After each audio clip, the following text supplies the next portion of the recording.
Hello,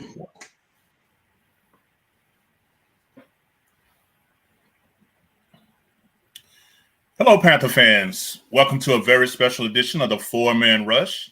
I'm your main man, as always, Kevin Avery, a.k.a. 4MR underscore Country Kev. Coming to you this evening on a very, very special, let's call it a sneak preview of what's to come here. I have an Indianapolis Colts superfan, Scott Bolander, joining me.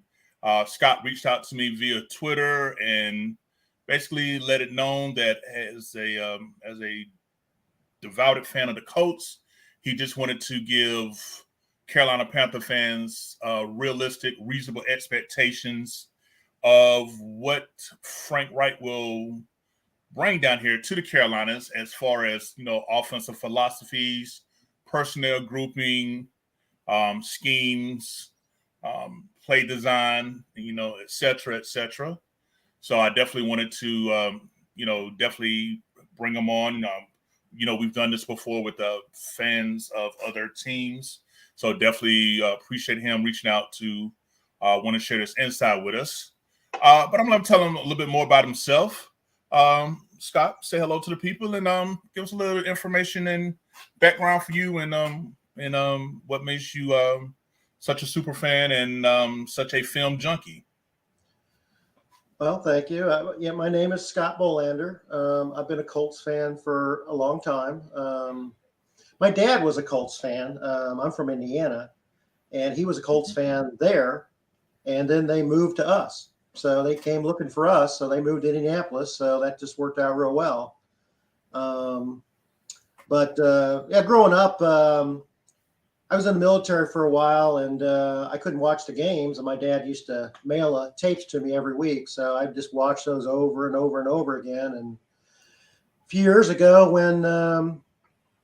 when we started having access to the all 22 coaching tape through NFL website, that was a big help because, before that, especially before the days of HD, the only thing you got to see was the offensive line and the quarterback, and then what happened at the end of the play. It was hard to watch the secondary or know what kind of coverages were going on or why somebody was open. So modern technology has been a big thing for us fans really digging into things. And last few years, I've been trying to learn my terminology and my coverages and what other teams do and stuff like that. So I'll know what my team's doing. So, but yeah, I guess I'm a pretty big fan. Yeah. Okay, great. Well, we're definitely glad to have you on here, sharing your opinions, your insight, and your thoughts here. One thing about the Four-Man Rush, we always pride ourselves on doing due diligence with our research, with our information. So just based on the little bit of time I've spoken with you, I think our fans are definitely in store for a nice treat here.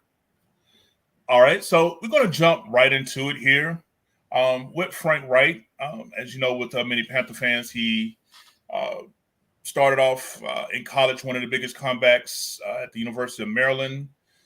Then as a member of the Buffalo Bills, had one of the biggest comebacks in playoff history against the Houston Oilers. And he threw the first touchdown pass for the Carolina Panthers against Atlanta week 1 to tight end Pete Metzelaar. So it's a lot of firsts going on with Frank Reich that have all left a lasting impression. So many fans, as he continues to put his staff together, many speculation about who the offensive coordinator might be. Me personally, I'm thinking he might be holding out for the quarterback coach for the Eagles, Brian Johnson. But we've had local media from the Charlotte area saying that he could be also waiting to see who the Colts potentially hire to see who left over from the staff he may could bring down here as well. So definitely be interesting to fill it out and see. But Scott, like I said, with you being the expert and someone that's been very familiar and well-versed with it, to simplify for our fans when we take this deep dive here, it seems like with the press conference, Frank Reich mentioned that we definitely have to attack vertically. He mentioned intermediate routes and getting big chunks out the passing plays, but he said running the ball is what wins championships. So to me, it gave the impression that it's going to be a nice run pass mix. Seems more so that he's sounded more old school, like use the run to set up the pass, versus what we see a lot of teams doing today, use the pass to set up the run. We have noticed on film he likes to use a lot of 21, 22 personnel, with the tight ends and fullbacks. We did notice that. So, just kind of give us an idea of, the different type of personnel groupings, the different type of, ways that, Frank Reich likes to employ his offense. All right. Well, Frank Reich does run an old school drop back passing game. And it's going to look a lot like stuff you've seen since the 90s. He runs the Ken Wisenhunt offense, which he learned in Arizona as the wide receivers coach under Mike Miller, who had previously coached under Wisenhunt. And then when Wisenhunt was hired at San Diego to be the offensive coordinator, he hired Reich as his wide receiver coach. And that's where Reich learned that offense. Reich was out of the NFL for quite some time doing ministry stuff. So, he left the NFL not really having an offense. And so he came back. His first coaching job was with the Colts as a kind of like an intern. Mm-hmm. And that was when Peyton Manning was there and stuff. And then after that season, is when he went to go be the wide receiver coach with the Cardinals. But he's an honest guy. He will not lie about anything. He will just not say a lot if it's going to be something that would give a competitive advantage, or he will not embarrass a player. You'll never see that. You'll never see Frank say anything controversial. He's very even-handed. He's really everything you'd want if you like a stable, calming influence as a leader. And that's not speaking of his offense per se, but just as a head coach. I don't know how much involvement he'll have with your defense. With the Colts, he did not hire his first defensive coordinator. That was Matt Eberflus, who came over from Dallas. He was hired by Josh McDaniels. And so was our offensive line coach and our special teams coach were all hired to be part of McDaniel's staff. And then when he pulled out, Reich very graciously accepted those three guys, and because he easily could have had them go packing after they'd already quit their jobs and everything else. It was a real messy situation. But even when you're talking to Reich in the press conferences, he didn't talk too much about the defense. Some. But especially was more of a division after Eberflus left and they hired Gus Bradley before this last season. He seemed really separated from the defense. Any question that the media asked during press conferences about who was injured or status of players, stuff like that, he usually didn't know until like later on Monday afternoon after the press conferences. He would say, there's a meeting about that, and he'll do things like that. He won't lie about a player being injured, but he'll say they're still progressing, or they're making good progress. I mean, there's a lot of little euphemisms you'll learn with Frank Reich, so that he doesn't have to just say no when you ask for information, but also so he doesn't give away competitive information or anything like that. So he's going to be a real calming influence, he's going to be the adult in the room. He does like a balanced offense. If you gave him all the best pass offensive type players in the league, whether it's blockers or receivers, all that stuff, he'd still want to run the ball. And if you gave him all the best run personnel, he'd still want to pass the ball. His main thing is always having the freedom to do either and to not have tendencies.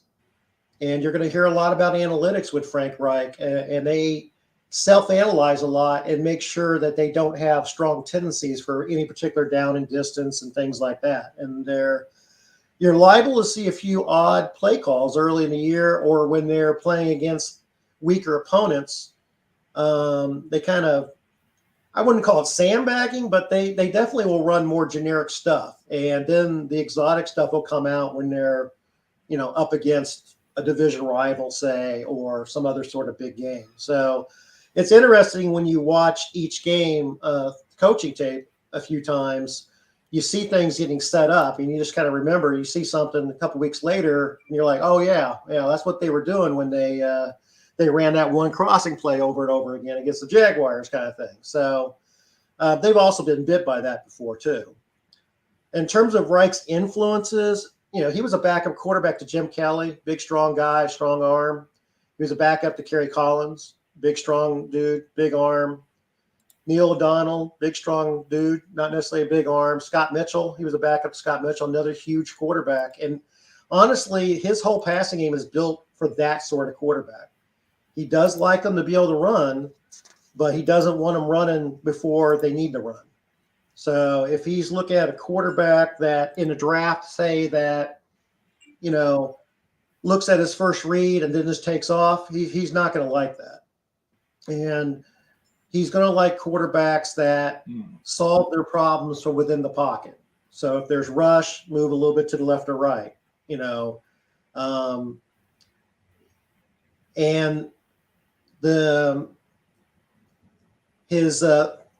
I guess the plays, most people, a lot of offenses will have like where you got a running back going out into the flat and he's he's the guy you throw it to, when things start to break down or whatnot. And his offense doesn't really work that way. And it's one of the unusual things about his offense, and we'll cover that later when we look at some of the plays you've got diagrammed. But the quarterbacks that have been in this system that Wisenhunt developed, we're talking about Roethlisberger in Pittsburgh. We're talking about Kurt Warner. We're talking about Matt Leinart, Carson Wentz, Nick Foles, Andrew Luck.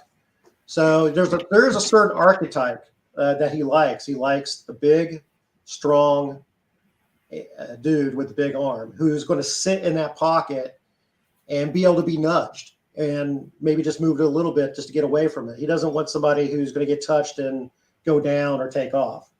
And it all has to do with how the second and third routes run in his offense. That's where he wants that ball going if there's pressure, is to a release guy down the field in an intermediate place, not a quick flip to a running back or something like that. And you're going to see a lot of rubs, or picks or whatever you want to call them, where one player gets into another player's way. And there'll be guys that you'll look at in preseason and say, this guy's got no explosion. He can't get away from anybody. Why is he playing? Because that's what's going to happen in the regular season. That guy, he proved he could set picks. He proves that if he's supposed to do a 7-yard in and come through and be in somebody's way, he's going to run exactly 7 yards, and he's going to get in that guy's way exactly the right way. And you'll see players, and it's a tough thing to teach. And because of that, the whole offense is like that. You're going to see a very strong bias towards former players, former coaches who are familiar with the scheme. And we were talking pre-show about who his offensive staff is going to be and whether it has something to do with the Eagles in terms of them waiting for somebody to, waiting for the Super Bowl to be over. Honestly, the Colts are also waiting to make their head coaching hire, and everybody feels like they're looking at Shane Steichen, the offensive coordinator for the Eagles. And they're going to be fighting over those guys because Reich is going to want his people. It has been a continuing thing with him with the Colts. And he started with the Colts in 2018 up until, 7 or 8 games into this season when the end of his time came. So I've had a big advantage. Like if I was a Seattle Seahawks fan and I wanted to know about the kind of offense Pete Carroll likes, it would be kind of hard to figure things out because he's had Russell Wilson the whole time other than this last season. So only thing you're really learning is what does Pete Carroll like to do with Russell Wilson? But with Reich, we got to see the whole kit and caboodle his first year because he had Andrew Luck. and he ran the whole offense. They ran everything. And by comparing how Andrew Luck played in previous offenses, which we got to see him in 3 different offenses before that too, and then seeing the changes that Reich made in him, which were huge. Luck looked completely different under Reich, and he had his most efficient year. He had his best season under Reich. And then, of course, Luck retires out of nowhere. And then they go on a quarterback carousel where they've got Jacoby Brissett, who was a backup they brought in from New England. And then they had Philip Rivers, who really, other than Luck, had the best quarterback season under Reich with the Colts. Then they went to Wentz, and then last season was with Matt Ryan. And things work differently with each quarterback. The offense looked different from a long distance. If you don't watch the Colts every week and you're not really looking at the film, the offense could look a lot different between those 2-3 quarterbacks. But really, Reich never really varied what he did. He just focused more on what those quarterbacks did well, to a certain extent. But he's pretty rigid about how he wants his quarterback to play. So. He's going to be pretty picky about who they bring in there. So let me ask you this. Let me interject real quick here. I've got a question here from one of our fans. I pulled up here if you can see it. It's from one of our YouTube fans here, Promise QS Panda. He said, I thought Frank Wright ran the Earnhardt Perkins offense here. Now, I've heard that offensive philosophy before. This question came right after you had mentioned about him coming up under with Ken Wisenhouse. Is there anything, can you confirm or verify if that's true or false?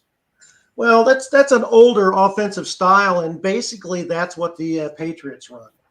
And it looks entirely different. It's all triangles, but there's not as much crossing and stuff like that. They have a lot more players doing hooks in the middle of those triangle reads. And they don't stretch vertically or horizontally as much as what Reich likes to do. Basically, in a triangle offense like the Patriots run, they basically do define a triangle on the field, and they try to stretch just in that particular area, both horizontally and vertically.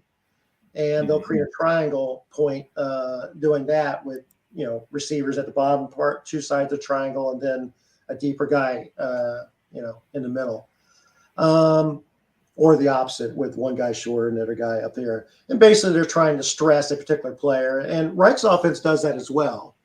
But so far, I have not seen a single published thing either on YouTube or any kind of blog or any other kind of thing that really did a good job of breaking down what his offense actually is. And I see a lot of wrong information. Like a lot of people say he runs a variant of the West Coast offense, which is not correct at all. He has some small parts of the West Coast quick game that he got from Doug Peterson's offense in Philadelphia, but they run the Wisenhunt offense, the same offense that Kurt Warner took to the Super Bowl with the St. Louis Cardinals, or where were they then? With the Cardinals, and a variation of the same offense that Roethlisberger took to the Super Bowl,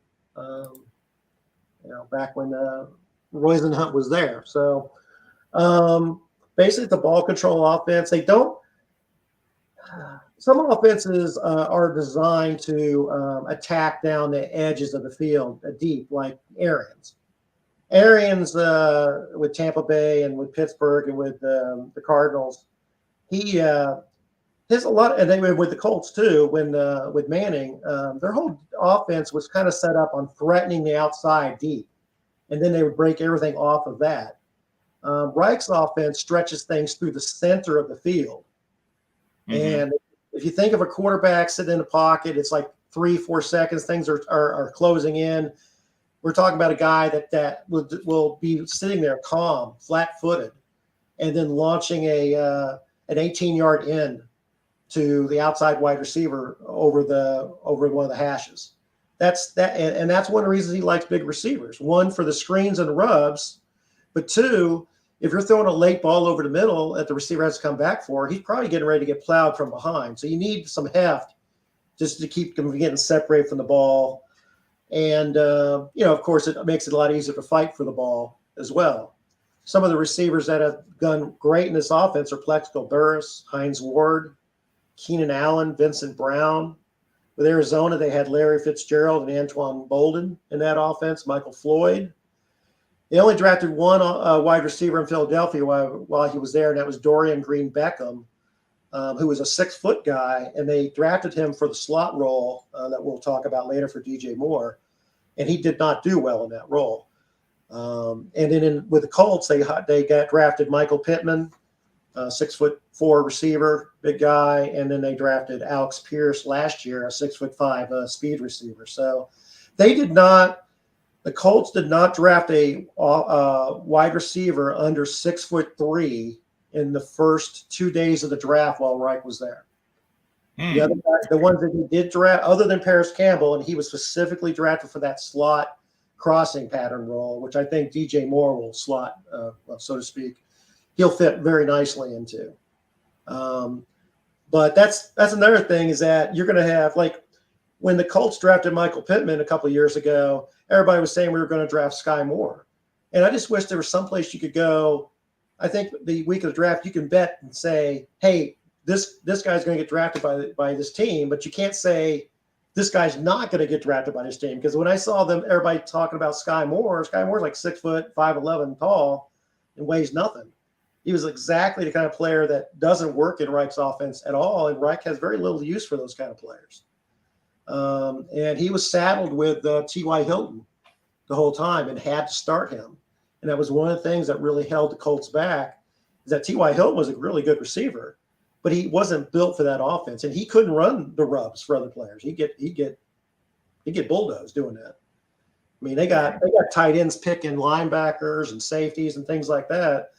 And when you have a little wide receiver like that, the defense is going to know the ball's either going to him or we can ignore him. He's not running picks. He's not doing anything like that because he just wasn't held up. And he was hurt all the time as it was. So that was a problem because Hilton was very popular in Indianapolis, and they weren't, they just kept him and just kind of tried to make it work. Okay. Well, when you brought up Ken Wisenhurst, it made me get my Google search on, and I pulled it up here. And this came from a 2018 article. We can just kind of glance over it and, filter through it right here. It says Frank Reich's offense, the assistant coaching years, Ken Wisenhurst and Doug Peterson. And as a scroll, as you see, that's Frank with Wentz in Philadelphia. And what I was getting to here, and again, says Ken Wisenhurst. It says Wisenhurst ideologically focused largely around using 5 receiving options, spreading the defense horizontally. He looks to often get guys open on short, quick hitting passes in an effort to get yards after the catch. Then in parentheses says see also West Coast offense. And then it's got this play right here, 5 wide, like trips right, slot left. Pretty much describing here, one of his concepts here as far as something quick to get somebody open. I guess this is called spot. This play right here. It says this is the first pass play from the 2017 Chargers versus Dolphin matchup. Was the spot concept? It fits Wisenhurst perfectly with the 2018 Colts. They need 3 to 5 yards to pick up a first down. I expect to see this concept used. Yeah, I've seen him do stuff like that. I haven't seen a lot of that particular play, I will have to say, though. And a lot of it depends on the quarterback. Like, that's a play they would have used with Wentz because Wentz couldn't read the middle of the field. So he was always trying to throw it to the sideline for good or for bad. And that is a play they used during Wentz's year. Right. Now, this next part is what gets me excited. I was an old school offensive lineman, definitely ran out a lot of 21 personnel using the fullback here. It's talking about the run game under Wisenhurst. Mm-hmm. And I think that we saw a lot of this with Frank Reich. I know I did in both with the Colts and even in Philadelphia, particularly Super Bowl season. It says here, Wisenhurst's run game, generally speaking, teams will have a mixture of gap blocking and zone blocking concepts on their play sheet, but every team leans one way or the other. Every team but the one Wisenhurst calls plays for. Wisenhurst is the rare offensive coordinator that uses a fullback in 2018, but I've seen him use a fullback on a called power play, and he's not afraid to use the same fullback on an outside zone. Granted, he doesn't always bring in a fullback, but he does mix zone and gap schemes at a near even rate. There is seemingly no difference. So for this one, I'm very familiar with this particular play here. It's got the left guard on a pull, usually pick up a 3 technique. Looks like the fullback heads off wide to pick up that defensive end, while the running back here hits kind of like an isolation type play. Like I said, this is a power run design concept under the Wisenhurst scheme here. Well, I do have some comments about that if you want to leave that up there. Sure. During his time with the Colts, they basically did almost no gap or man blocking. They did nothing but zone, pretty much. Okay.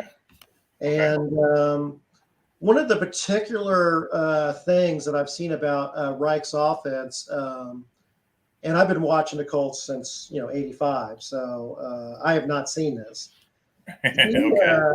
He wants those players to run behind those offensive linemen. As a former offensive lineman, you probably really like hearing that. I'm sure there was nothing worse than you lining up a defensive back and getting ready to block him, and then all of a sudden the running back goes by you and gets tackled by that guy because he wasn't following you. Reich wants these guys to follow their blockers and not break plays outside. In fact, they had a running back there when Reich got there named Marlon Mack, who was he was a big talent at breaking things to the outside. He had the really loose hips, could really change direction quickly, and in a very gliding way. He had a very unusual running style. And they the difference between him before and after Reich was just stunning. Basically, they turned him into an up the middle guy, where they'd run plays like this, but he wouldn't want them breaking it outside the right tackle there at all, unless that's the only place to go. He wanted them to follow those offensive linemen and also to stay behind them even on an inside run play. And they wanted them to actually kind of trot behind the offensive lineman a little bit, not at full speed, and in order to get like 3 or 4 yards safely. But the whole time they're watching for the gap. And he wants a running back that can follow those blocks up the middle into that zone. And if there's a crack, he wants a guy that can go from 10 miles an hour to 50, just like that. And that's where the big plays came out of the Colts running game with Jonathan Taylor, is those sorts of plays. And the reason he wants those plays to be that way is because he uses the running game to affect the passing game, not just as a, hey, we're running now instead of passing, but he's using specific running plays to set up specific passing plays that are going to be used later that will look exactly the same. And he usually has his running back going up the middle on pass plays and hooking up, like right where you show that run for the halfback there. And then sometimes they'll drift off to the left or right trying to pull the middle linebacker out of the middle of the field. But, they run almost all zone plays. Early in his time with the Colts, the first 2 seasons, they ran a very complex running game. They had a lot of rolling, a lot of misdirection, a lot of kind of cool bells and whistles and stuff. And when it worked, it was really very impressive. And that got simpler and simpler as his time with the Colts went, to the point where the last 2 years they just were running almost all different types of zone plays up the middle. And the reason is they were having a lot of offensive line problems. And say there's a backup offensive lineman in there, Reich will pare down the game plan to fit that guy. And they won't run anything that he has not practiced multiple times. Oh, wow. There was a lot of times with the Colts where a single injury would cripple the offense. And in the game that I diagrammed that you'd already kind of looked at was just such a game. It was the first game of the season 2 years ago against the Jaguars, a game where the Colts were heavily favored. And their starting running back, Marlon Mack, got hurt in into the first quarter. And Jonathan Taylor was a rookie. and didn't know the offense, or he had like a package of plays. And then their third running back was Naheem Hines, who was a scat back, a pass catching back. So they literally went into that game without a backup running back that had the full game plan, that could run the whole offense.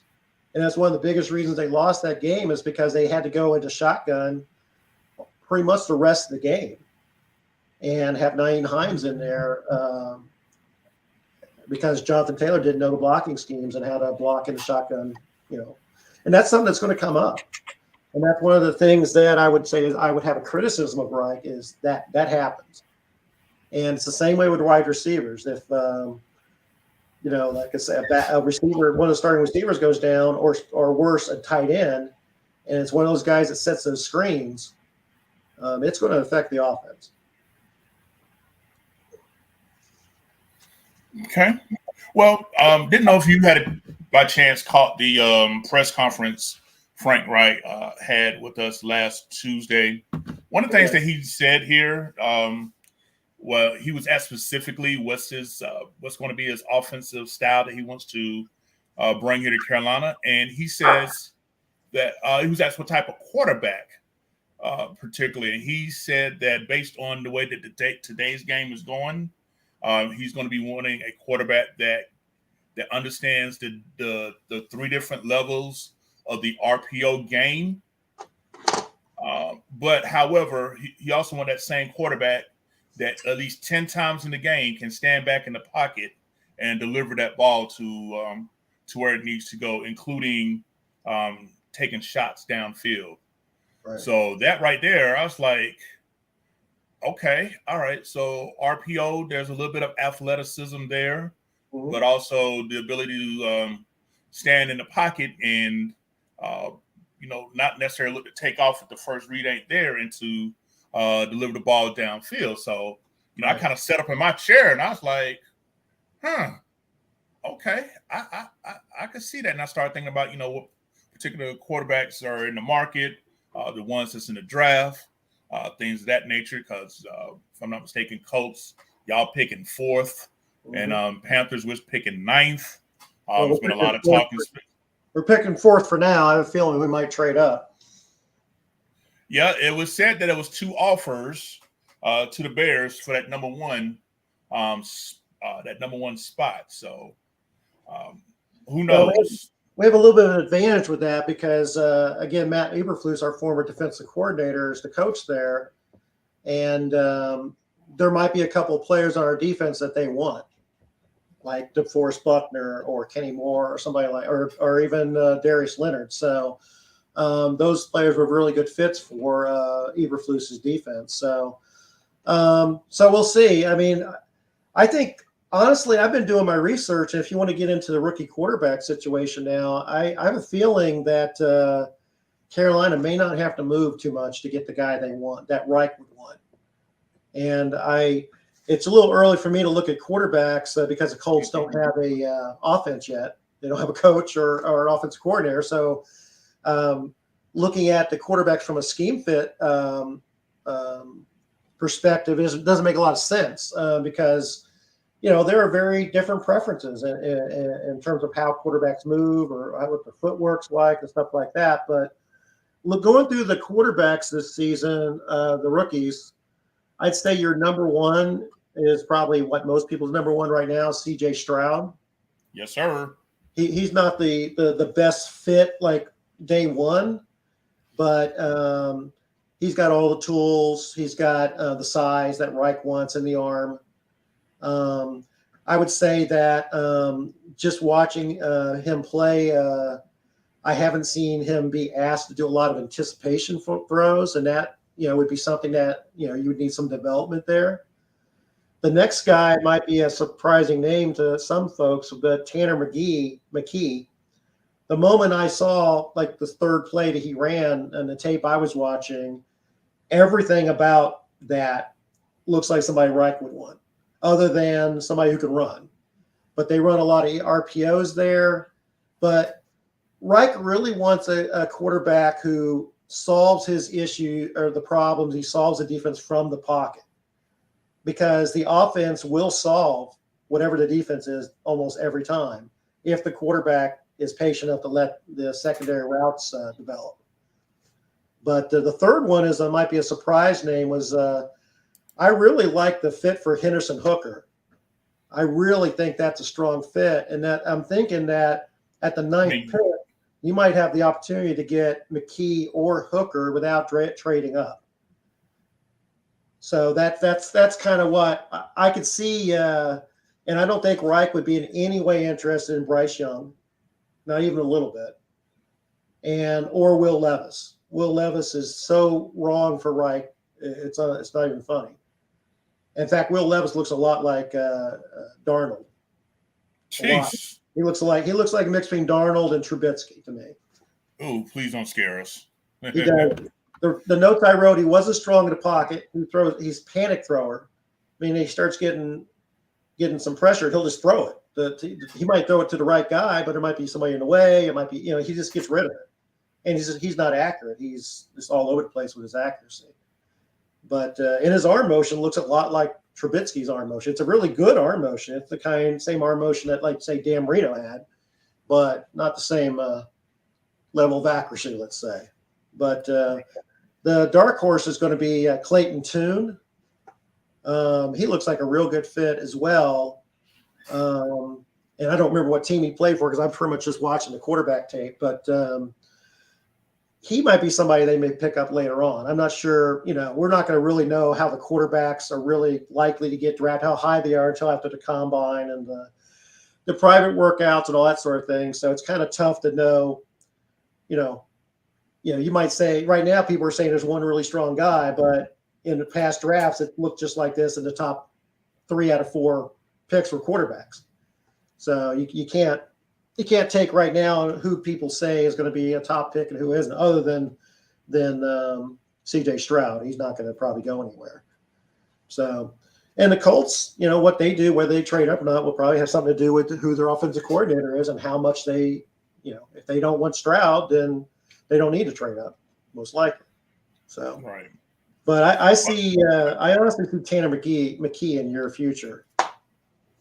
That's the guy. As soon as I saw him, I'm like, that's who Reich's going to want. Now, I did notice one quarterback that you did mention that has stirred a lot of split amongst Panther fans who pay attention, and that's Anthony Richardson out of the University of Florida. Yeah, but I got notes on him. He's a quarterback that, now, whenever I heard Frank Reich describe what he was looking for, C.J. Stroud and Anthony Richardson are the two that came to my mind first. Now, I will be the first one to tell you that as far as footwork goes, some mechanics, yes, Anthony Richardson does need proper NFL coaching, but he is the one that I feel like of all the quarterbacks, once he gets that under control, he's going to be a serious could be something serious with the right coaching and the right personnel around him. There was a chart that one of my other former Ranch brothers pulled up here that showed on passes 15 yards or greater. He was the most accurate out of all the top tier named quarterbacks. Here, it seemed like the further the ball goes, the more his accuracy went up. But for whatever reason, the short stuff he had a lot of problems with, and when we went back, it looked like a lot of that had to do with his footwork. Now, me personally, I've been like either trade up for Stroud or possibly, depend on how much buzz he gains after pro days and combine. Can you justify taking him at 9? Should you trade back a few spots to possibly take him and pick up a few extra picks?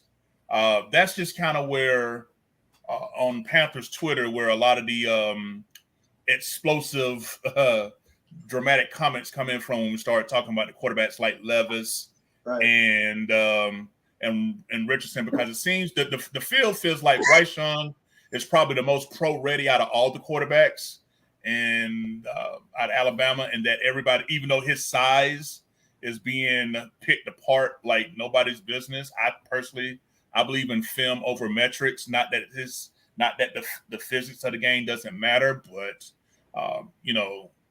you know, I choose film over what he looks like in his underwear. That's Right. just me.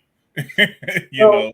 kind of along those same lines, when you're talking about what people say about what Frank Reich likes and what Frank says he likes, I don't trust either one of those because Frank, you understand Frank's talking in public. And if he comes out there and says, I don't need a mobile quarterback, I mean, he knows it ain't going to be popular. So he's going to hedge his bets on things like that. But the thing I didn't like about Richardson, he does have the size in the arm, but he looked like a one read and run guy, meaning that he's not good at actually running the offense. He'll look at the first guy, and if it's not there, he will take off whether there's pressure or not. Just in the film I watched, and on the footwork, that will be a problem as well because one of the little and this is kind of quirky football nerd stuff, but it really makes a difference in terms of the kind of quarterback you draft. Frank Reich has the quarterback's feet synced with the wide receiver progressions. Then that means that you're looking at your number one route. Say it's the play you have up on the screen. We're going to say we're reading from the right to the left. Your feet should be already aimed at where you're going to throw the ball to that far right receiver. And the moment you decide that he is covered or the design of defense is not going to allow him to become open, your feet would then switch to that slot receiver before you even thought about throwing a ball, before it would be as you're moving your eyes. And the point is to be able to get rid of that ball as quickly as possible, accurately. And then again, if they decided that slot receiver running that post wasn't open, then you would want the quarterback would then shuffle his feet all the way to the left and be ready to throw that ball to the guy on the left there. And quarterbacks that have not been forced to play that way, guys who play a lot in the spread and have never taken snaps from behind center, you don't know whether they can do that or not. That's part of the combine stuff and part of the workouts, because honestly, one of the toughest things going from like run around in the yard type quarterback into being under center is taking the consistent drop every time, either 3-step, 5-step, or 7-step. If you take 5.5 steps, or you take 5 steps and you accidentally drift to the right because you're throwing to the right, you're screwing up the angles for your offensive lineman. And you're going to get, especially if you drift to the right on that play, you're probably going to have someone go rolling right over your right guard and get in your face, because all the angles the offensive line are playing for are not going to be there. And if you have a quarterback that usually is in the pocket and he does do something weird like that, it might be because of pressure. You'll just see it'll be a jailbreak because the offensive line aren't used to having their angles change that way. Guys that play with Russell Wilson or I'm drawing a blank, the guy in Arizona. I mean, they're used to that. They know that their blocking angles may change on the split second if one of those guys takes off right at snap many times to the right or left.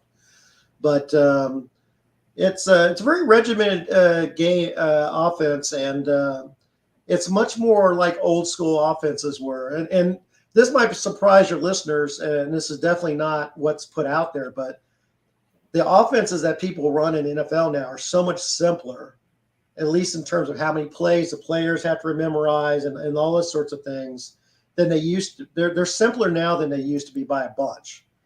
And a lot of it is because they don't have the time, because of the collective bargaining agreement and stuff like that. They just don't have the time with the players that they used to.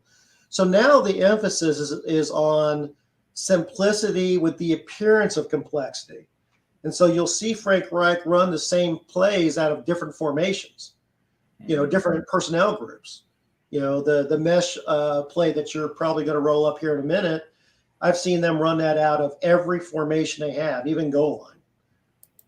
And that's kind of one of the ways where you can have less plays and less complexity for players to remember in terms of the playbook, and still make it look fresh and different for the defense. But the complex part of Reich's offense comes before the snap, and it comes Well, for the wide receivers, they are expected on a lot of those plays to read the defense and know whether it's a cover 2 or a cover 3, especially for anybody in the middle. And in the cover 2, they'll slant on a post play that they'll have a different angle than they will for a cover 3 based on who they're trying to influence and stuff like that. So, but anyway, on the quarterback side of things, Anthony Richardson would be a development guy for them. He'd be somebody you definitely wouldn't see playing this year. But if the 9th pick, if there's a run on quarterbacks, I could see Anthony Richardson being drafted in the top 15 quarterbacks. Quarterbacks, if people think that they're starting caliber or they will be at any point, teams are just grabbing them. There's like, well, this is our shot. We got to get this guy. And I've seen a lot of. And really, when I was young, it wasn't like that at all. You'd have quarterbacks now that we picked in the 2nd pick in the draft be picked in the 3rd or 4th round because they weren't polished. They hadn't shown that they could do certain things. And the quarterback was it was probably slightly the most important player in the team, like, say, 1985. But you saw teams win a lot of games with their backup quarterbacks because it wasn't really about the quarterback as much back then at all. Right. Now, because of all the loosening of the rules, tightening what the defense is allowed to do, opening up some of the stuff with the screen games with the rules that they've done with the quarterbacks, not being able to chuck the receivers all the way up and down the field. It's really, really opened up the offense, and it's got to the point where it's so hard to just stop any pass that you can't defeat the quarterbacks, the great quarterbacks, Mahomes and people like that anymore just by defeating the offense, because the quarterback can just move or move something like that and just completely break down what you're doing. So things are a lot different now than they were when I was younger. That's for sure. It's really a lot different now. But I think you're looking at Tanner McKee. If I was going to bet money right now on who is going to end up being your quarterback next year, Tanner McKee would be my guy. Right, and that's the quarterback out of Stanford, correct? Yes. Okay. And he does all the things. I've watched him today running different types of RPOs. They run quite a few RPOs there, but the main thing is he sits in that pocket and he hits the first receiver, second. I mean, he's actually going through the progressions like he's absolutely supposed to, and he's doing it on time. That's as soon as I see someone sitting in a pocket and they go through the progressions and the ball comes out at the right time, that's right. If he's got the size, Reich is going to want him. Now, the other thing that's going to be a big deal is Reich is pretty opinionated about the personality type of these guys. And if somebody's not going to be a leader, or they're going to be about themselves or whatever the issue might be, in his way of doing things, the quarterback is the number one leader on the team. And he wants somebody who's going to be the best leader on the team at that position. Kyler Murray. So honestly, some of the stuff I've heard negative about Kyler Murray, that would be the kind of guy that he wouldn't want on his team, and he wouldn't take him. I think it would be a huge problem because Reich is not. He's also not going to be. He's not the guy that's going to be. He's going to know all his players. He's going to know their kids. He's going to know their wives' names, all that stuff. But he's not going to hit every part of the locker room and really connect with them a lot of times. And Frank Reich does kind of depend on assistant coaches doing that sort of thing and certain leader type players, on the offense.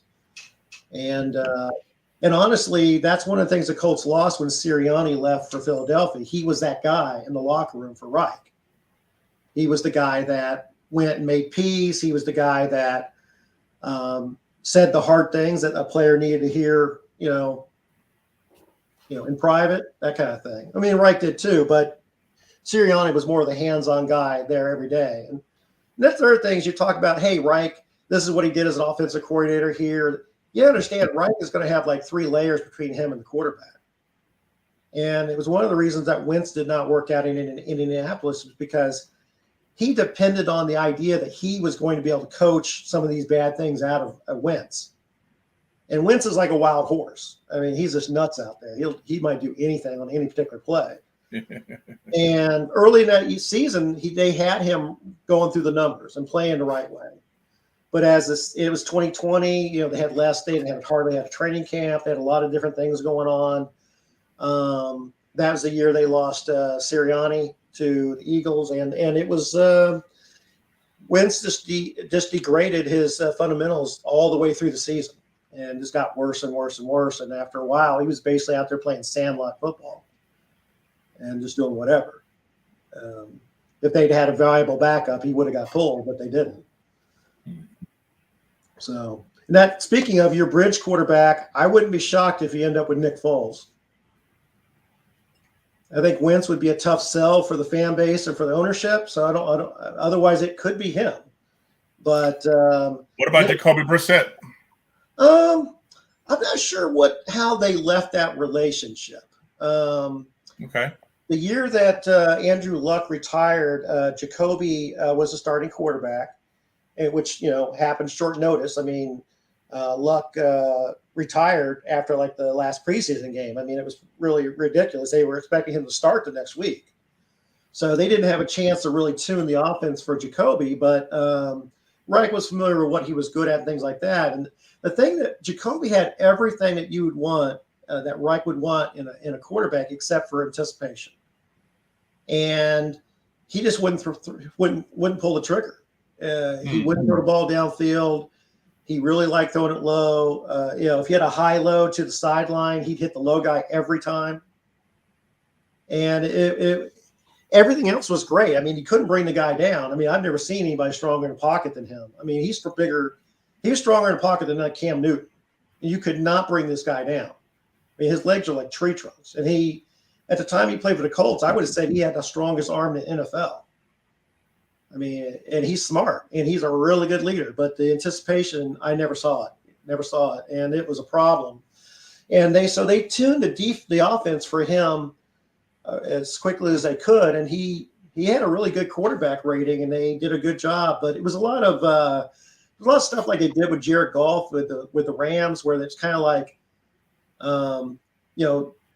the coach is in his ear up until the point where the mic cuts off, and he's telling them, right. Okay, it looks like it's going to be this defense. Just throw it to this guy. Where things were kind of predetermined from the start, and he only had reading one side of the field most of the time. So anyway, there were some problems in the middle of that season where Jacoby got hurt a little bit, and it caused some bad blood because the backup quarterback, I think it was Mike Glennon. I can't remember for sure. It's a guy that looks just like Mike Glennon, if it's not Mike Glennon, but basically a smaller pocket quarterback. And the moment Jacoby got hurt versus the Pittsburgh Steelers in Pittsburgh, and this guy comes out and he starts throwing the ball downfield. Like all the plays that you wish Jacoby was hitting. I mean, this guy was just like, 1, 2, 3, go. He was running the offense exactly what it's supposed to. He was too small, though. So when the pocket started closing in, he would just get enveloped. And he was throwing over the top of people because he was only like 6'1".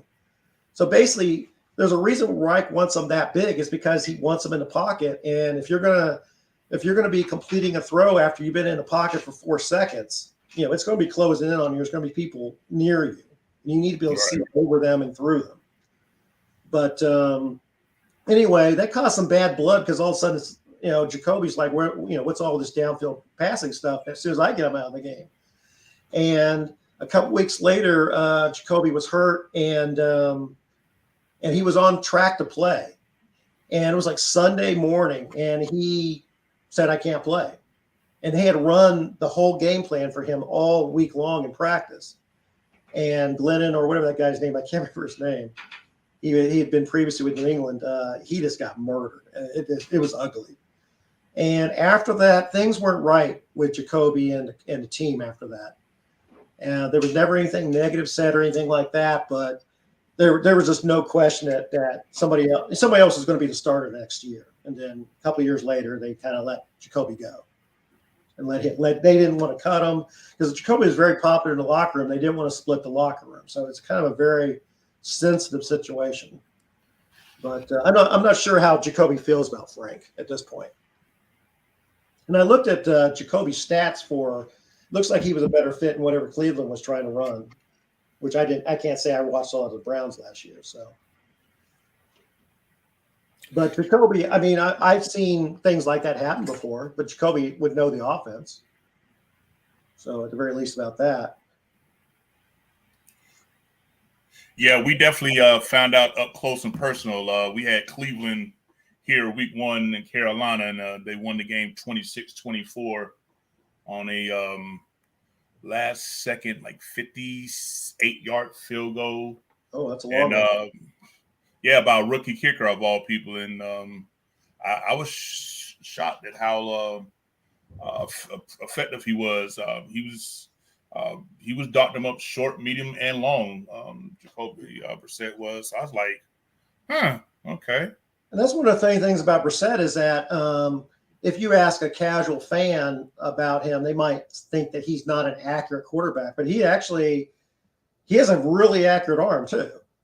And like I said, he can get nudged in the pocket and he's still going to deliver it downfield. He might not even notice the guy hit him. I mean, it was really crazy, some of the stuff. There was a bunch of plays that year where he had like 2-3 guys hanging on him. He like shucked them and took off. So he's one of those fun to watch quarterbacks, especially when he's doing stuff like that. And if he's rolling out, and he's not a big throwing while he's running guy that much because he has a real strong base and he likes to use it. But I've seen him throw a frozen rope from the far hash to the sideline on a half roll where the ball, nobody could have thrown it any harder than he did. And it would be accurate. It'd be like right on the dot. So really the only issue with him was anticipation. Got it. And honestly, that's probably why New England let him go, is because the anticipation is even more important in that offense than it is with what the Colts do. They pretty much the Colts got Brissett by both teams traded a player they were going to cut. The Colts were going to cut Philip Dorsett, kind of a bust wide receiver, and I think that Brissett was going to get cut, and they just kind of swapped guys that they were going to cut. So you see that. That's always a good thing for the players. At least they're going to go someplace that, somebody wants them, But definitely. He'd be a good backup quarterback for sure. But he'd be okay bridge quarterback. Like I said, it depends on what their relationship is like, If I was going to pick one, yeah, I might pick him. Yeah. In terms of the guys that are going to be floating around out there. Yeah, because the Panthers' current quarterback room is extremely thin. The only one that's under offense. Yeah, the only one that's under contract right now, if I'm not mistaken, is and he was a rookie and he was injured all season, was Matt Corral, who we traded up to the 3rd round and drafted last year out of Ole Miss. And he had a Liz Frank injury and in the preseason, final preseason game, and never got to see the field. Other quarterback, I think PJ Walker is a restricted free agent. Former Colt. So outside of that, no, you have another one. I'm sorry. The guy that came from Seattle, you have another one that used to play for the Colts as well. I'm blanking on his name. He might not be under contract right now, but why can't I remember his name? They drafted Jacob Eason. Yeah, Jacob Eason is like, he's got one of the strongest arms you'll ever see, and he looks the part. But funny thing about him, and you guys probably never got to see him play there, is I have never seen a quarterback in my entire time watching football that had worse pocket presence than him. He's like a deaf, dumb, and blind guy out there, and he'll let somebody walk a tackle right into him and won't even feel it until he's getting knocked over. I've never seen anything like it. So he has no future. Because I've honestly, that's one skill I can't think of a single quarterback that I've been watching since I started watching NFL in '85 that greatly improved their pocket presence. Because it's like an inborn talent, knowing what's going on around you like that. So. But yeah, he other than that, Jacob Eason, if he could fix that, he'd be looking pretty good. But we really liked PJ Walker when he was with the Colts. He never played for us, but he was competing for the second, third quarterback. I mean, I think they brought him in as a camp arm, honestly, because he absolutely does not fit Reich's offense in terms of the size or anything like that. But he looked great every preseason, and I watched him in the USFL, and actually watched most of his games because he played for the Colts, and he looked. I was like, this guy could play in the NFL under the right system, and of course he did with you guys, So I think he's actually a winning quarterback if he was with a really good team. I think he could totally be like the guy in Philadelphia, whose name I cannot remember right now either. The starter, Gardner Minshew. No, the starter. Oh, Jalen Hurts. Yeah. I think that's who he reminds me the most of. He's not quite as big as Jalen, of course, but anyway. Jalen Hurts is a guy that didn't show a lot of anticipation in college, but he did develop it, and that's that gives you hope for your C.J. Strouds and Anthony Richardson types like that. Because if you know it, a lot of times players don't play with anticipation, or quarterbacks don't play with anticipation in college because a lot of times they don't know what the receivers are going to do. They don't know if they're going to run the same route. So if you got a strong arm, you might as well just wait for the guy to cut and then just launch it in there. You can just do that in college a lot of times. Yeah, you're definitely right. I definitely was a PJ Walker fan. Definitely glad to see him finally get an opportunity to play with us. My favorite game of his was when we was at Atlanta. And he threw that Hail Mary to DJ Moore to tie up the game. Could have won the game, but they called that bogus penalty from taking off his helmet in celebration, and our kicker. I remember that. Yeah, I was just like, and what pissed me off, not to go too far tangent, that incident of players taking out their helmet happened 17 more times since that. Don't you know that not one of them was penalized? And as a Panther fan, and I'm like, really? I mean, I was just like, I was just done after that. I was just like, wow. That reminds me back in before what I think they started doing this in the NBA just like the last 3 years or so, where say that there's a player thinks a foul got missed and he starts yelling at the referee and going nuts. And meanwhile, the ball's going the other way. Back when I was young, they would have called a tech right there and killed the fast break for the other team. And now they'll I'm going to tee you, buddy, but I ain't blowing a whistle until they score down there. That's what they should have done there. I mean, that's not something that should take points off the board or hurt a team like that. That was I like seeing the players' talent and the coach's skill win games, not BS like that, obviously. Right. One thing I did, I wasn't real familiar with your front office, and I kind of looked up Fitterer. What's his first name? Scott Fitterer. Yeah. I thought it was Scott. I didn't know if that sounded right now since my name's Scott, but I'm wondering what kind of fit that is. I thought that was a little odd because he was a long time with the Seahawks, and their drafting philosophy there, and different teams have different philosophies. Some teams historically are size, weight, speed teams. Other ones are more about intangibles and stuff that you can't teach. It just depends on the team. And the Seahawks always felt to me like they didn't have a lot of strong metric-based drafting, meaning that they didn't need a receiver to be this size or speed or certain kinds of running backs, things like that. And Reich is absolutely like that. I'll be honest with you, especially in the passing game. He's not going to want a starting outside wide receiver be less than 6'3" and thick, period. And I wrote down, who's your best receiver other than DJ Moore? Would you say it's Terrence Marshall? Based on current roster right now, I would say once he started getting reps, because we realized we had a lot more talent than what Matt Rule was actually playing. Players like Terrence Marshall Jr., the running back Deontay Foreman. These were players that wasn't getting were healthy scratches basically under Matt Rule. And once Steve Wilkes took over and used these guys, it's like, oh shit, they can play. Like, duh, because I remember saying why we're not using both Christian McCaffrey and Foreman. That's like the perfect, punch or whatever. And it was just mind boggling. And hell, even Matt Rule had a lot of his own guys here. Wide receiver Rashad Higgins. I mean, he hardly got on the field, and it was just weird. It was just a weird thing up under the Matt Rule. So I'm glad we finally flushed that turd down the toilet and looking for better days here. But well, in terms of who you guys have now, DJ Moore fits Reich's slot, what he wants from a slot receiver very well. He wants that guy to run those long crossing patterns, which, I mentioned about Reich setting up plays, running kind of generic stuff for a while to set up stuff later on. That crossing play is one of the ones that he'll have on the play you have shown right now. If you're say that we're talking about the Z receiver running that kind of route, that's what kind of route you usually see out of the slot in Reich's offense.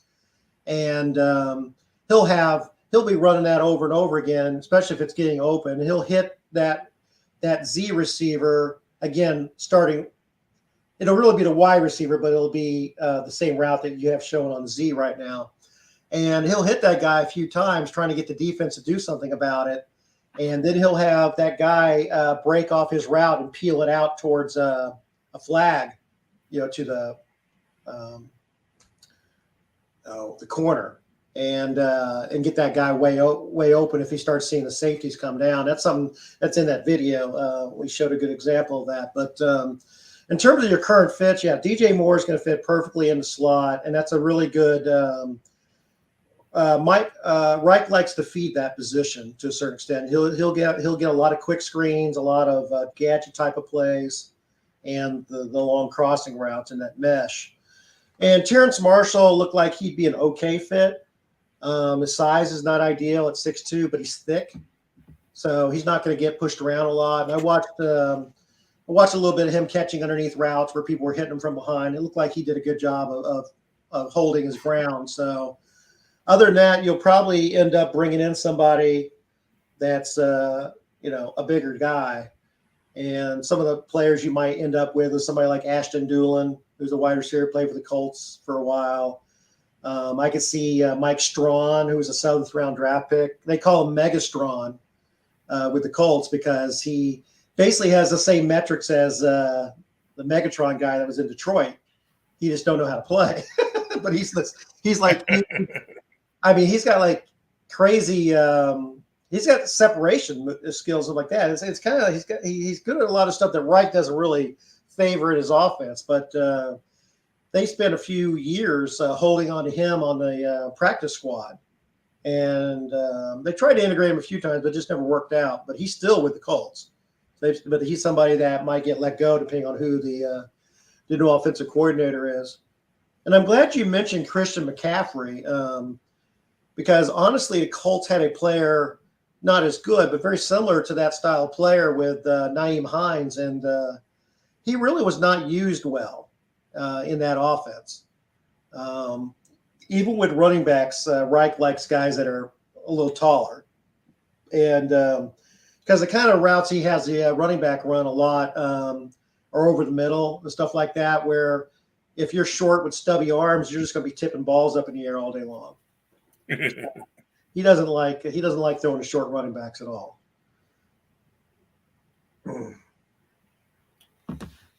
Yeah, we had the issue talking about batted passes. That was the issue we had with Baker Mayfield. Oh, sure, that was quite comical. And then PJ Walker, who's like an inch or two smaller, didn't have those issues when he came in. It's all about throwing angles. PJ Walker has wherewithal. Baker, I don't know. PJ's been small his whole life. So, it's like right. He's had to work that out his whole life. I guess Baker wasn't the littlest guy at some point, but because he don't really play that way. But Baker's another guy that just simply wouldn't fit in Reich's offense. And the Colts had ample opportunity to get him and Darnold. And they didn't even sniff. They did not. They just weren't interested. And that basically told you just the way the Colts are built. That basically told you that Reich wasn't interested and their general manager, Chris Ballard, wasn't interested. So that means that he wasn't impressed in terms of a scheme fit, and the general manager wasn't impressed in terms of leadership and, the number one leader on your team, kind of thing.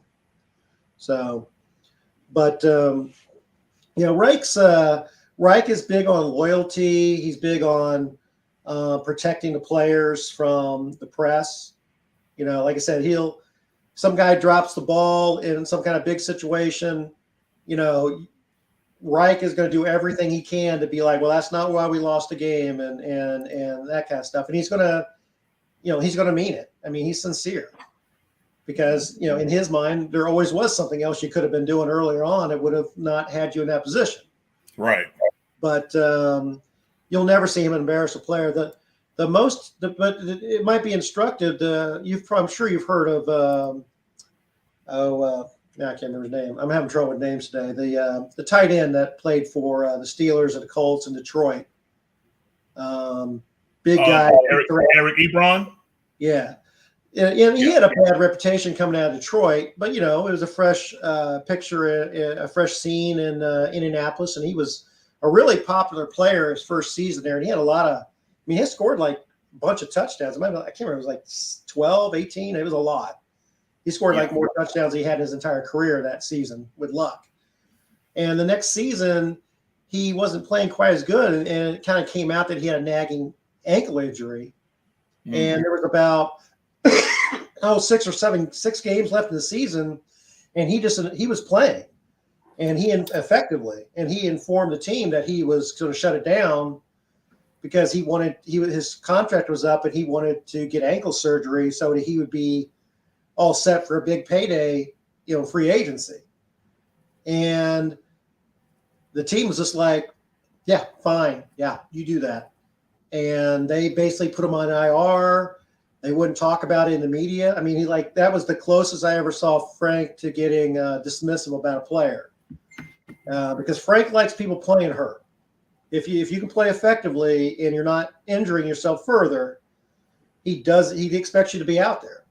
And he won't make a player who doesn't want to play out there, but he'll end up with players who do want to go out there. You know what I mean? But right. They may not be back the next year, kind of thing. Got it. So, that's what you're saying. Yeah. So, he wants players that are going to want to do that. But, I don't know. It's a tough thing. If I was a player, I'd be like, I want to be in the league for 15 years, I won't, this playing on nagging injuries often will shorten your career, instead of just letting them heal. So there's a couple sides of that.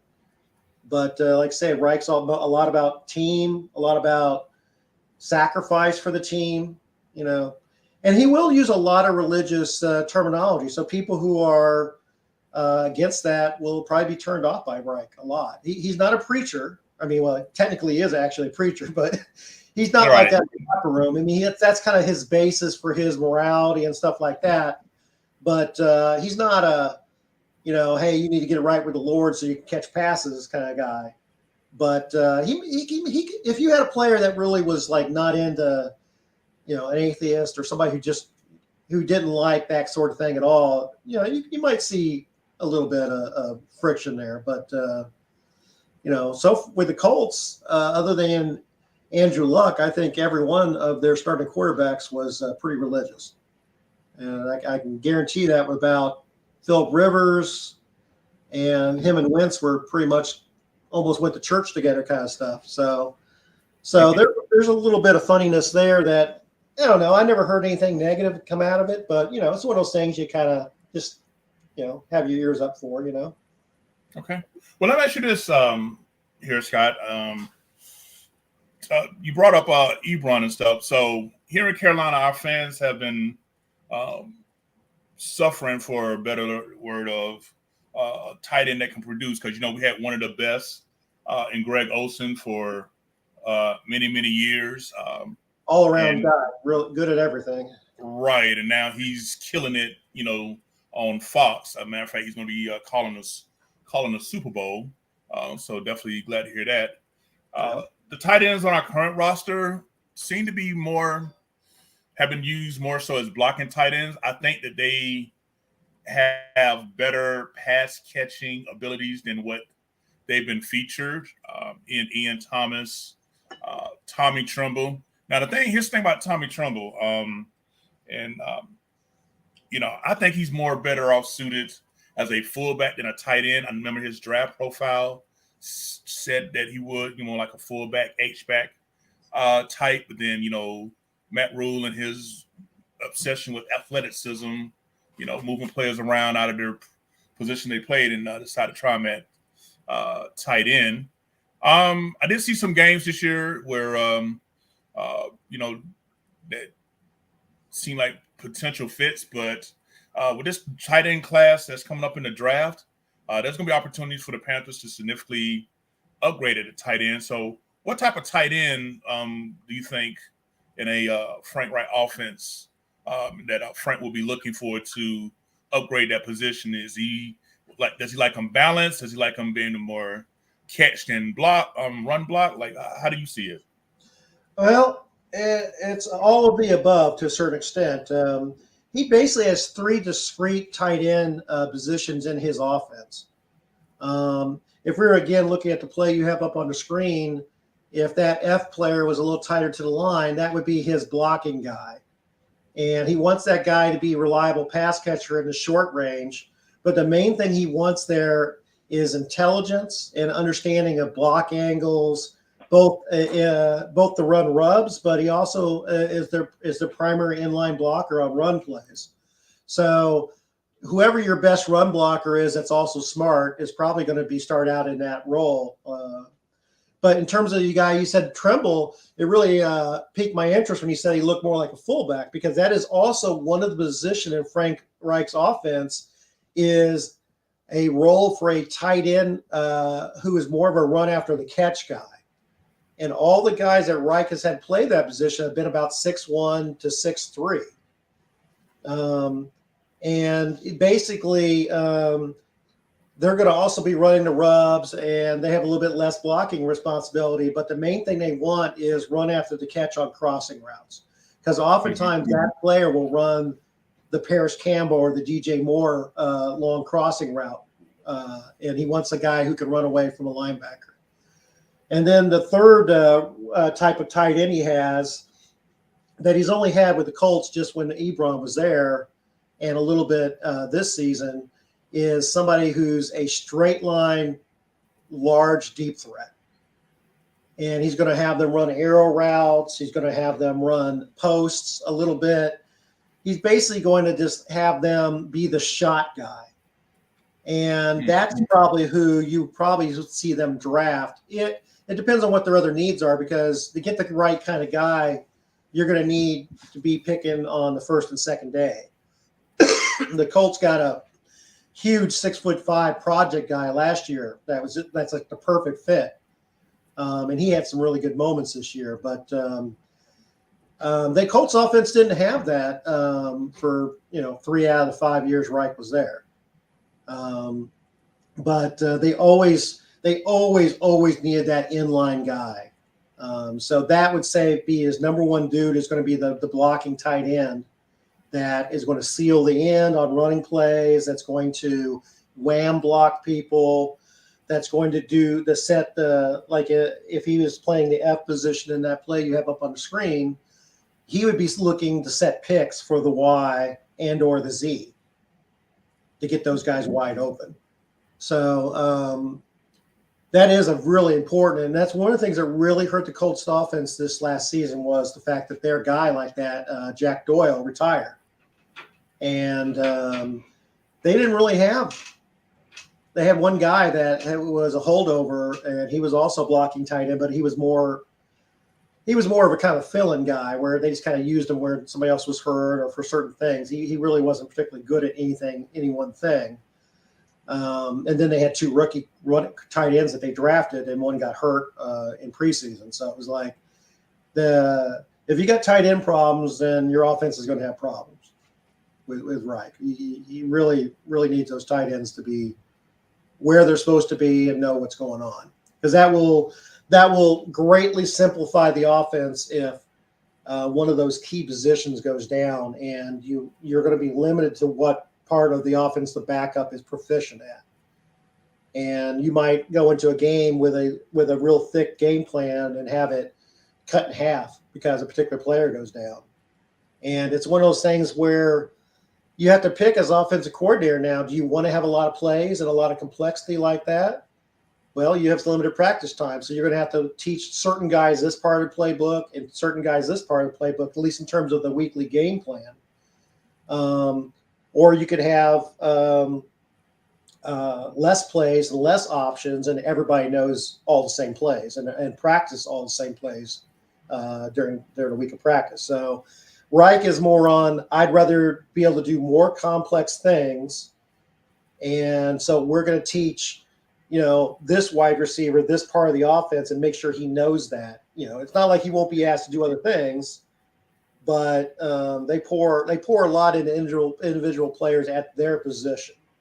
And it was a problem at various times in the past with the Colts where somebody would go down, especially early in the game, and like the game I diagrammed with the Jaguars, Jonathan Taylor was a rookie. He probably had about 15 plays that he was comfortable playing in that game, and he was the backup running back, and they were going to run those 15 plays while he was in. Well, the starting running back got hurt like in the first quarter, and all of a sudden they couldn't use their base offense at all, and they lost basically because of that. Wow. And it's a tough thing. Like I said, and it's one of the reasons that for Reich the assistant coaches are so important is because getting as much knowledge jammed into those players in the game plan for each week is critical for Reich having access to his full playbook to be able to, counter whatever adjustments might come up. So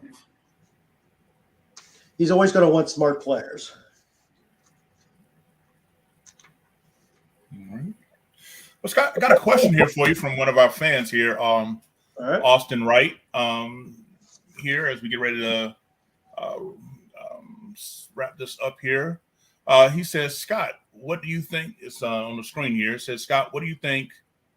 What do you think if players like Paris Campbell, Bobby Okur, or Yannick, I think that's Nagowi, free agents that are Wright's former players, could come over to Carolina? Well, for Yannick Ngakoue is who that guy was talking about. He's a pass rusher, not a 3-4 guy. Now, if you're only going to use him in your rush package, that wouldn't matter. But that guy's probably going to go wherever Gus Bradley is because they're kind of like following each other from stop to stop. Okereke is also not big enough for a 3-4 scheme. He's not a take-on blockers type of linebacker. He's a space.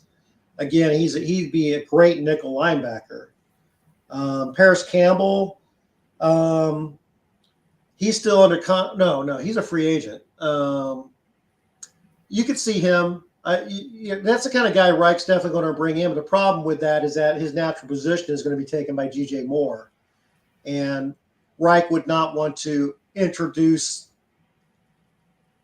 something that might be a problem bringing in another guy at the one position you probably got handled on offense. So if Paris Campbell comes in, he'll be playing one of the outside positions, which he really is not a great fit for because he's 6 foot, weighs about probably 205, something 210 maybe, and he's just not he's thicker than he was when he was young, but he's not a thick. And he doesn't even really get good separation against man defense. The stats lie. That's one thing you're going to look at some PFF stats. Some people are going to say, wow, the Colts really had guys that could separate versus man, and that's not the case. Those guys got open, and the stats just can't reflect that they got picked for it. There's a whole bunch of plays this year where Paris Campbell was wide open on a crossing route, and it's because his player got, somebody was just happened to be in his way, and there goes Paris Campbell with his 4.2 speed, So it is important that slot receiver is very important in Reich's offense to have a speed guy there, a real speed guy. It has really hurt the Colts because Paris Campbell's been hurt so much. I mean, he basically played 16 games in his first 3 seasons. It might be less than that. It was bad. I mean, he kept getting hurt early season. It was bad injuries. So this last season, he was completely healthy. He never had a problem. But again, he's a hard fit in Reich's offense at the slot position. So in terms of your running backs, I didn't see, Reich doesn't necessarily need somebody special at running back. Like I said, he likes guys running up the middle behind zone, so they need to be able to read zone blocks. And he's basically gonna demand that you get the amount of plays that were blocked for. So if you leave the hole because you think you see daylight someplace and you get 2 yards instead of the 4 yards you would have got, the running back coach is going to be having a chat with you, and saying, hey, follow the play. So then that'll affect who you draft at running back too. So if you see a guy in college that looks great and he's like breaking it outside and, looks like the second coming, they're not going to draft that guy because Reich he doesn't run hardly any pitches or sweeps in his offense really at all. His outside runs are off tackle as well. So he'll pull any kind of on an outside run. If it's completely outside the tackle, oftentimes it'll be with misdirection with a backside tackler tight end pulling. Mm-hmm. So it still won't be like a speed out or any kind of quick pitches. There's none of that. Haven't seen him do it once other than short yardage, I would say. Also, Reich does not use, they did not have a fullback the entirety of the time that Reich was there. And that's one of the things where if what you were reading about Whisenhunt's offense and the running game was accurate, that it would switch between gap and zone and stuff like that. I saw none of that with Reich in Indianapolis. It was all zone, other than very specific, particular running plays. That some of the complex ones would be gap or man blocking, but generally it's zone. A lot of inside zone from shotgun will be as one of his favorite things because it helps set up play action from the shotgun. And also it melds well with the RPO offense. So, and you will see him do RPO. He does like the RPO game. He has not had a quarterback who could do the RPO game very much with the Colts. Wentz was probably the best at it, but he was erratic. He would throw the ball when he should have run it, whatever. I mean, it was scattershot, as I'm sure anybody who's watched Wentz play the last 3 years would understand. But he had Matt Ryan doing some of that, and Matt Ryan was not good at it. I mean, anybody can fake a handoff, but Matt Ryan wasn't that good at actually taking his eyes away from that and getting it where it needed to be downfield and throwing the ball quickly. Yeah, everybody thinks Matt Ryan's like a West Coast quick throw quarterback. He's really a downfield pocket quarterback without a strong arm. Right. And he did not meld well with the Colts offense. He looked tiny in the pocket all year. And he looked like Peyton Manning did it in his career where somebody starts getting close and I'm just going to go down. I mean, there's no reason getting hurt here, and Matt Ryan was not out there looking to take any kind of contact, especially early in the year. They had a lot of offensive line issues where they weren't getting beat. They were just running. They were just miscommunications. So Matt Ryan had people running at him at the snap, like the first 4 games of the year. And I'm sure and Matt didn't have a good year last year getting hit. So I think it brought back some PTSD for him. And he kind of shut down, honestly. Right. But all right. Well, Scott, we're going to change up a little bit here. Just was notification. I got a little family situation I need to jump to here in about 10 minutes. Right. But I'm going to wrap it, and I'm thinking that maybe if your schedule allows you to, you can come back once we get the offensive coordinator and staff here with Reich, so we kind of get a more general idea of what we're possibly looking at. If you want to come back on and definitely add some more of your depth and your insight and more that I definitely would love for you to definitely send an invitation for you to come back if it works with your schedule. Yeah, one thing I didn't mention is that I can't imagine any circumstance based on the coaches who are available who may be available to hire. I can't imagine Reich not calling the plays. That's one of the questions you guys had, I think. Reich, I can't imagine him not being a play caller. And it's odd because he mentioned that he's not going to be calling the plays. Okay. Well, we'll see what happens with that. I do know that there wasn't a bad problem, but there were a couple instances over the years with the Colts where, being a play caller, you got your nose in the playbook and you're trying to decide, as soon as the play ends, what you're going to run next. And there were a couple situations where there were, kind of game situations that they were late to pick up because of that. So there's something to be said for having a coach that is worried about coaching the whole game from the sideline and not, focused on coaching, and calling plays, because it definitely takes away from the coach's attention. So, but the problem with that is that the Reich is the offensive coordinator. It's Reich's system. So he's the only one that really understands it and how to use it to attack the defenses. So that's going to be a tough thing. So I'll be curious how that works out, honestly. Right. Got another question here from one of our fans that says, Scott, how do you think Reich would use a wide receiver like Laviska Shenault, who is 6'1", 220? Being a Colts fan, you probably remember him when he was with Jacksonville. Mm-hmm. And then we traded for him right before the season started. To me, he was like that gadget player. He was the one that would go into all those deep motions and jet sweep type of deals, screen passes, things of that nature. They wanted to know, how do you think Reich would use a player like that in his offense? Well, Reich's not going to be able to get all the kind of guys he wants the first year. So guys that are left over, even if they're not hard fits for his offense, are probably going to stick around. But it sounds like that's the place where he's going to be using DJ Moore in the slot. That's primarily who he has running those gadget plays. But there's enough flexibility in his system to be able to use both. But you're probably going to end up with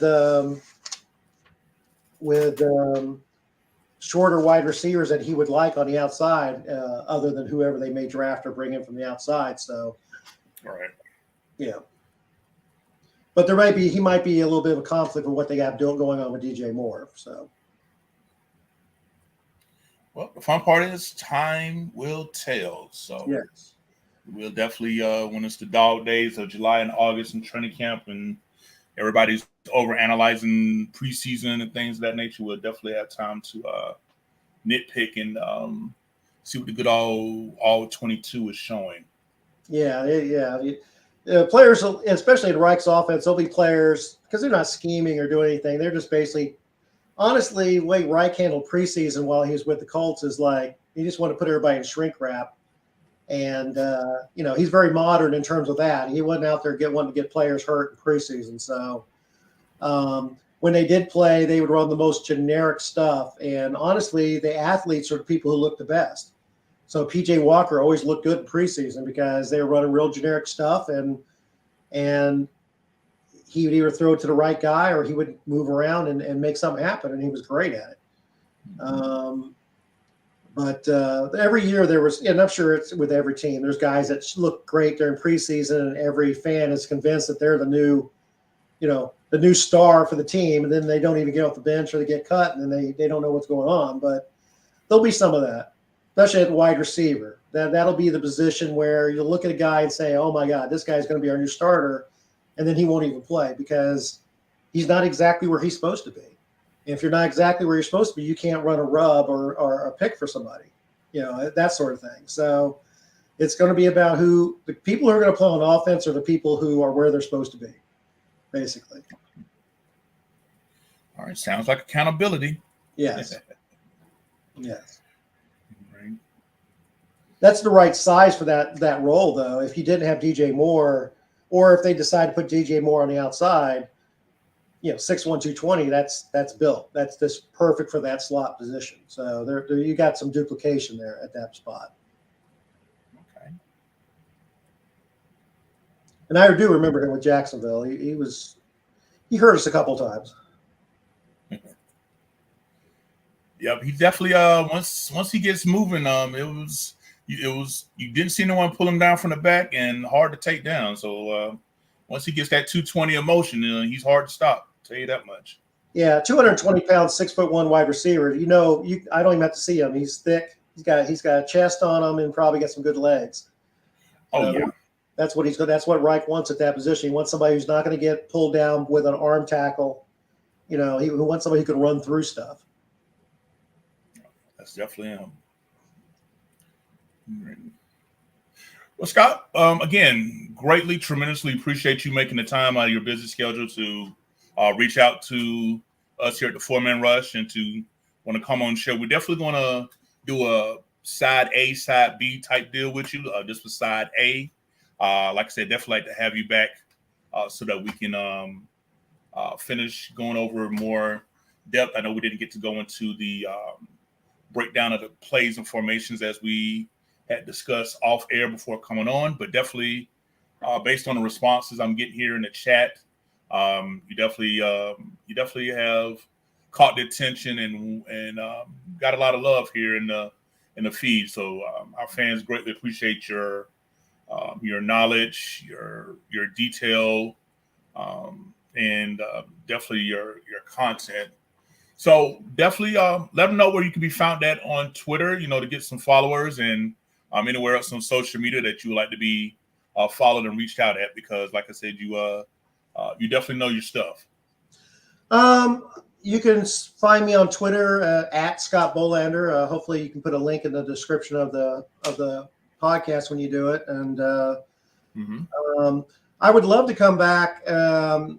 If you want to do it at a later time, I can basically make a cut up and we can go through play by play of some of this stuff using some of the Colts game film, and I can sit there and say, there it is right there, and you can say DJ Moore would be in this spot, and and this is what I mean by that. And I probably honestly, the two times that the Colts really ran their offense to the full extent was with Luck and with Rivers. So that'd be pretty easy to show with those two guys, because they were running the whole playbook both those years. And if I'm not mistaken, I think there was a game. I think the last time we played the Colts was that 2019. I think y'all smoked us. I think we had y'all blocked like two of our kicks and ran them in for touchdowns. I honestly don't remember. I know we played you guys in the last 5 years, but I actually do not remember the details of the game or who your quarterback would have been. And yeah, by that time we was on our 4th-string quarterback. Yeah, that was the year where Cam Newton had to Liz Frank, and then we went through Kyle Allen, and we went through Taylor Heineke, and it was just. Did y'all ever find the pieces for Cam's shoulder there? I mean, maybe following the cracks on the sideline. Maybe he probably still looking for them. I love Cam when he was at his height, man. It was like this. It was just ridiculous. It was like having Shaq running through the middle of the line. I mean, you got people bouncing off him. He's like running quarterback powers. That was just like, it was a lot of fun. You guys were spoiled for a little bit watching that sort of thing. I mean, I know you guys didn't win a chip at the time, but just getting to watch that guy, you're in quarterback purgatory now. You ain't got nothing. So, you got somebody special that everybody in the league knows about. It's a cool thing. And I hope you guys get there again, Oh yeah. Appreciate it. All right. So on behalf of everyone here at the Four Man Rush, here, we'd like to thank you all. Thank you all our fans out here for listening. Thank you for being active in the chat with your questions and your comments. Definitely appreciate that as well. You can always catch us on Facebook, Twitter, YouTube, Instagram as well. We definitely look forward to stay interacting with our fans. But we're definitely going to bring Mr. Scott Bolander back here, guys. So definitely be on the lookout. I'll definitely do a better job of promoting it before. I know this was kind of put together at the last moment here, but definitely look forward to part 2 with Scott and coming up on a future date here. So definitely check us out and be on the lookout for that. This will be our training camp. Exactly. There it is. Right. All right. So again, I'm Kevin Avery here for MR_Country Kev. Thank you all. Thank you, Scott. And we'll catch everybody out there in social media land. Y'all be safe. Take care. What a rush.